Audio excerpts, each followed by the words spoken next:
Talvez você já tenha escutado que as outras equipes correm na Fórmula 1 para vender carros, enquanto a Ferrari vende carros para correr na Fórmula 1. É a única equipe que competiu todas as temporadas de Fórmula 1 desde 1950. E a lista de recordes que eles detêm atualmente poderia encher um livro. Mais corridas disputadas, mais pole positions, pódios e vitórias. E é claro, o número mais importante de títulos de pilotos e construtores. No entanto, apesar de toda essa história e sucesso, a Ferrari também é uma panela de pressão. A Ferrari é para a Fórmula 1 o que o Los Angeles Lakers são para a NBA, o que Manchester United é para a Premier League. É a clássica equipe de Fórmula 1 que todo piloto deseja correr e ter sucesso. Ganhar pela Ferrari é o ápice na Fórmula 1, mas perder pela Ferrari também vem com mais pressão e críticas do que qualquer outra equipe. Neste vídeo, porém, quero falar sobre por que alguns dos pilotos mais icônicos que ganharam campeonatos em outras equipes e têm todo o talento do mundo e simplesmente não conseguiram ganhar um campeonato na Ferrari, em particular Alain Prost, Fernando Alonso e Sebastian Vettel. E o que exatamente deu errado para cada um desses pilotos e como a própria Ferrari falhou com cada um deles. Então, vamos começar com Alain Prost. Desde o início direi que a dinâmica entre Prost e a Ferrari é facilmente a situação mais complexa das três. De longe, porque durante o início dos anos 90, a equipe ainda operava de maneira muito desatualizada. Isso foi muito antes de Jean Todt modernizar e revolucionar a equipe para a organização moderna que vemos hoje.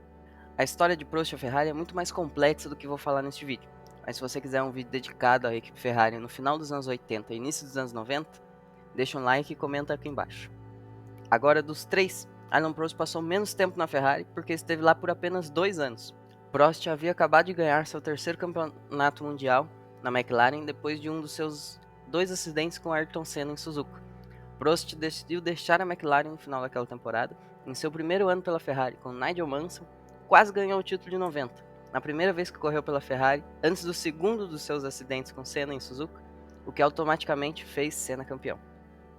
Apesar dos problemas já surgindo nos bastidores com a Ferrari, especialmente com seu companheiro de equipe Nigel Mansell, 1990 foi um bom ano em que Prost e a Ferrari quase conquistaram o título, mas ainda tiveram sucesso com 5 vitórias e 9 pódios. Quando se trata de por que Prost nunca conseguiu ganhar um título com a Ferrari, para mim tudo se resume às duas coisas principais: a falta de comunicação dentro da equipe e entre seus pilotos e a falta de liderança, tanto em termos de chefe de equipe quanto da própria empresa. Muitas pessoas acham que a administração da Ferrari hoje é ruim, mas não era nada comparado àquela época. O maior problema é que não havia um líder real que pudesse lidar com os dois pilotos alfas, como Prost e Mansell. Em 1990, quando a Ferrari estava realmente competitiva e poderia ter vencido o título, houve muitas brigas dentro da equipe, incluindo coisas como troca de peças e ocultação de mudanças de configuração.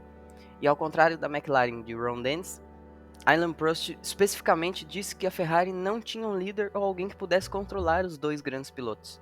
A mídia também desempenhou um grande papel, porque naquela época a influência da mídia italiana sobre a Ferrari e as pessoas em Maranello era enorme. E isso foi uma das maiores coisas que dividiram a equipe. Prost frequentemente falava sobre a bagunça na Ferrari, mesmo quando a Ferrari caiu consideravelmente atrás da McLaren da Williams em 91, e com Prost agora tendo um companheiro de equipe diferente, Prost ainda era indiscutivelmente um dos melhores pilotos do grid. No entanto, o que até Prost admitiu mais tarde na vida é que ele era muito honesto, e muitas vezes mostrava suas emoções sobre os problemas na Ferrari. Uma espada de dois gumes cruel, que é que, embora seja legal ver os pilotos sendo sinceros quando se trata de Ferrari, controlar suas emoções na mídia e lidar com as coisas internamente para proteger a imagem da equipe, na maioria das vezes é a melhor coisa a se fazer, e é algo que Sebastian Vettel sabia fazer muito bem durante seu tempo na Ferrari. Mas do Vettel eu falo daqui a pouco. Foi um caos e durante uma temporada terrível, ficando apenas com o terceiro melhor carro na pista e tendo uma temporada sem vitórias, a Ferrari demitiu seu chefe de equipe. Na mídia, a culpa foi colocada nos ombros de Prost, que teria empurrado o chefe de equipe para fora da equipe, mas o que é ainda mais louco é que durante a temporada de 91 houve conversas e negociações reais para tornar Prost o diretor esportivo da Ferrari e continuar como piloto. O clímax de tudo, é claro, foi o que aconteceu no Grande Prêmio do Japão no final da temporada de 91. Após a corrida, Alain Prost agora descreveu a direção da Ferrari, dizendo que era como dirigir um caminhão, sem prazer algum. Mas a razão pela qual ele disse que a Ferrari dirigia como um caminhão não foi porque o carro não era bom, mas porque durante a corrida seus amortecedores quebraram e ele só estava descrevendo a dificuldade de pilotar. A ironia, é claro, de Prost ser demitido pela Ferrari acabou sendo que a Ferrari piorou ainda mais no ano seguinte, em 92, caindo para quarto lugar nos construtores e marcando apenas 2 pódios durante toda a temporada. Embora Aaron Prost tenha tirado um ano sabático em 92, já que não conseguiu encontrar uma equipe que fosse boa o suficiente, ele voltou em 93, se juntando à equipe Williams e em uma temporada de retorno ganhou seu quarto título de pilotos para a Williams, consolidando seu status como um dos maiores e mais completos pilotos de todos os tempos antes de se aposentar no final daquele ano. A atração pela Ferrari é difícil de registrar para qualquer um, e no caso de Fernando Alonso, e porque ele falhou na equipe, é um pouco mais simples. Já quando ele entrou na equipe foi cercada de controvérsia, já que Kimi Raikkonen, que não apenas tinha um contrato para 2010, mas também venceu o último título de pilotos da Ferrari em 2007, foi retirado para que Fernando pudesse entrar mais cedo. Além do fato de Felipe Massa estar na equipe há 4 anos e ter lutado pelo título apenas 2 anos antes, em 2008, Fernando era um tipo diferente de piloto, e após a decepção de perder o título por um ponto em 2007, e depois de 2 anos medianos com a Renault, desde o primeiro dia ele foi o piloto número 1. O líder da equipe estava mais motivado do que nunca para voltar a vencer corridas e lutar por campeonatos. Na minha opinião, dos 3 pilotos que escolhi, a Ferrari provavelmente estava mais unida durante os anos de Fernando Alonso, e a maneira como Stefano Domenicali comandou a equipe foi realmente boa. Ele tomou decisões difíceis, não há dúvida quanto a isso. E quando a situação apertou, Felipe teve que aceitar alguns golpes, como o de Hockenheim em 2010. Ou até mesmo coisas menores, como ter que aceitar penalidades no grid estratégicas para que Fernando pudesse subir no grid, como em 2012 nos Estados Unidos. Quando se trata do Fernando, ele motivou a equipe da melhor maneira possível, tirando tudo e mais um pouco dos carros que ele estava dirigindo. Em termos da pressão de dirigir para a Ferrari, de uma maneira estranha, acho que isso fez ele dirigir melhor. Na temporada de 2012, na qual ele levou o terceiro melhor carro do grid para uma disputa de título. Mas ao mesmo tempo, quando as coisas não estavam indo bem, Fernando era o Fernando. Embora não você possa criticar a equipe, dizer que Fernando às vezes mostrava sua frustração e como Alain Prost talvez tivesse dificuldade em controlar suas emoções, mas os carros que a Ferrari deu a Fernando simplesmente nunca foram bons o suficiente. Em termos de título de construtores, Fernando nunca conseguiu sequer o segundo carro mais rápido na pista. E o que as pessoas esquecem é que, embora Seb tenha vencido a terceira corrida da temporada na Malásia em 2010, ele teve 2 problemas nas 2 primeiras corridas, enquanto liderava confortavelmente ambas. Então, embora a estatística famosa, que é jogada por aí, que seja que Seb nunca liderou o campeonato antes de vencê-lo em 2010 em Abu Dhabi, na realidade, Seb deveria ter vencido as 3 primeiras corridas da temporada em 2010. E a partir daí, acho que ninguém teria conseguido alcançá-lo, olhando quão poderoso era o carro nas mãos de Seb, especialmente na classificação. Para mim, em 2010 e 2012, Fernando teve sorte de capitalizar em 2 temporadas loucas em que várias equipes e pilotos estavam competindo por vitórias, o que significava que mais vitórias estavam sendo tiradas da Red Bull, o que fazia a Ferrari parecer melhor do que realmente era. Quando se trata de 2011 e 2013, em que a Ferrari estava em lugar nenhum, ao contrário de Prost e Vettel, a Ferrari nunca terminou acima do terceiro lugar nos construtores, enquanto Alonso estava na equipe. E frustrado, Fernando Alonso, que conhecemos, começou a se mostrar. Ele começou a ser mais crítico sobre a equipe, o que a propósito parece ser um padrão com grandes pilotos chegando ao final de sua passagem pela Ferrari. E quando chegou a nova era híbrida em 2014, a Ferrari piorou. Em vez de construir um carro que mal podia competir por vitórias, eles entregaram um carro que mal podia competir por pódios. Naquela época, Alonso já tinha chegado ao seu limite, e com Stefano Domenicali sendo demitido pela Ferrari e sendo substituído por outro chefe de equipe que foi demitido em menos de 6 meses, o relacionamento chegou ao fim, e tanto Fernando quanto a Ferrari precisavam de um recomeço. No tempo de Fernando em geral, não há uma única temporada em que possa olhar para trás e dizer que Fernando não entregou o esperado para a Ferrari.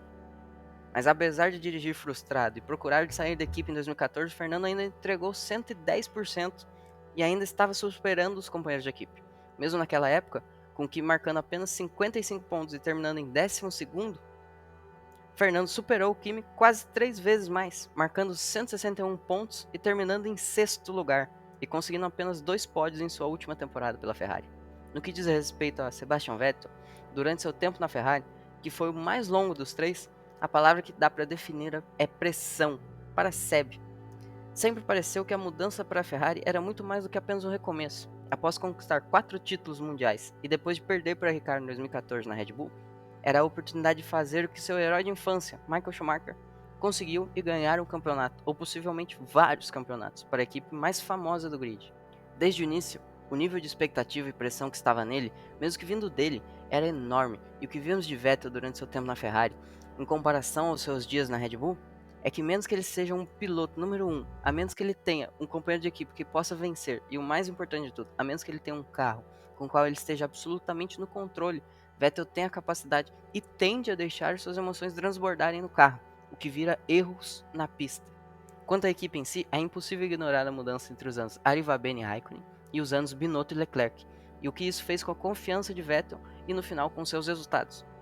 Assim como Prost e Alonso, mais uma vez um chefe de equipe foi demitido, mas o que parece diferente da situação de Vettel é que quando Mansell saiu, Prost ainda era o número 1 da equipe e ainda estava dirigindo da melhor maneira possível. Alonso, quando Massa saiu e Raikkonen entrou, ele ainda era o número 1 absoluto na equipe, se apresentando o seu melhor, independentemente de quem colocassem contra ele, independentemente de como o ambiente da equipe estava. A mudança na cultura, que pode ser atribuída a muitas coisas, como a morte de Sergio Marchionne, a demissão de Arrivabene e a chegada do jovem Charles Leclerc, significou que Vettel não conseguiu manter aquele controle dominante dentro da equipe e não conseguiu manter suas emoções sob controle no carro. À medida que a pressão começava a aumentar e ele sentia que a equipe que ele havia construído ao seu redor começava a desmoronar, já que a equipe começava a perder a confiança nele.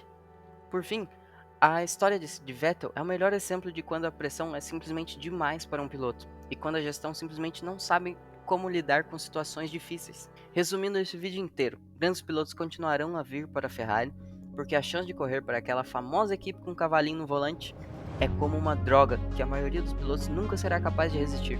E devolver os dias de glória à equipe mais famosa e respeitada do grid fará de qualquer um uma lenda para sempre. Mas isso não significa necessariamente que a Ferrari sempre atenderá às expectativas, colocará seus pilotos no melhor carro possível e na melhor posição possível para ter sucesso, e aprenderá com todos os erros que cometeu ao longo dos anos. É isso, este é meu vídeo sobre a Ferrari, espero que vocês tenham gostado, e para ser honesto, independentemente do que você pensa sobre a Ferrari, se você os ama ou os odeia, eles são apenas uma equipe tão interessante de se falar por causa da sua história.